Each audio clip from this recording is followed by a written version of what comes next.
मी doctor Madhuri वसंत वाळवेकर 2006 पासून प्राणीशास्त्र अधिविभागामध्ये प्राध्यापक म्हणून कार्यरत आहे आणि गेले 2 वर्ष मी शिवाजी विद्यापीठाच्या लेडीज हॉस्टेलची चीफ रेक्टर म्हणून काम बघते. तर काल दुपारी गायत्री रेळेकर तिनं तिच्या रूममध्ये गळफास लावून आत्महत्या करून घेतली. ही अतिशय वाईट दुर्घटना इथे घडलेली आहे. ती 3 दिवस गावी होती, 3 दिवसानंतर नुकतीच आलेली होती आणि तिच्या घरच्या ह्याच्यामुळं कशामुळे तिनं हे करून घेतलं. त्यामध्ये हॉस्टेल प्रशासनाचा किंवा हॉस्टेलचा काही संबंध नाही आहे.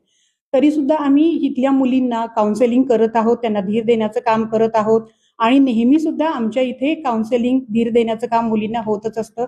आमच्या विद्यापीठामध्ये लेडीज हॉस्टेलमध्ये खास सायकोलॉजिकल काउन्सिलर आहेत, ते मुलींना धीर देण्याचं काम करतात आणि आता बाकीच्याही मुली या स्टेबल झालेल्या आहेत. ही अतिशय वाईट अशी घटना आहे आणि त्याबद्दल पूर्ण शिवाजी विद्यापीठ त्याबद्दल दुःखी आहे.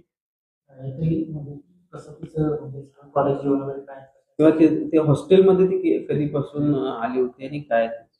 शिवाजी विद्यापीठामध्ये जॉग्राफी डिपार्टमेंटमध्ये नुकतंच तिचं 1 महिन्यापूर्वी तिचं ऍडमिशन झालेलं होतं आणि नुकतंच 1 महिना झालं ही ती शिवाजी विद्यापीठामध्ये आलेली होती आणि बाकी म्हणजे तिचं इथं अजून नुकतंच वास्तव्य होतं, पण ती घरी 4 दिवस राहिलेली होती आणि घरच्या ह्याच्यात काय झालं माहित नाही आणि आल्यावर ती डिपार्टमेंटला न जाता रूममध्येच तिनं हे राहिली ती आणि तिनं ते स्वतःला संपवून घेतलं.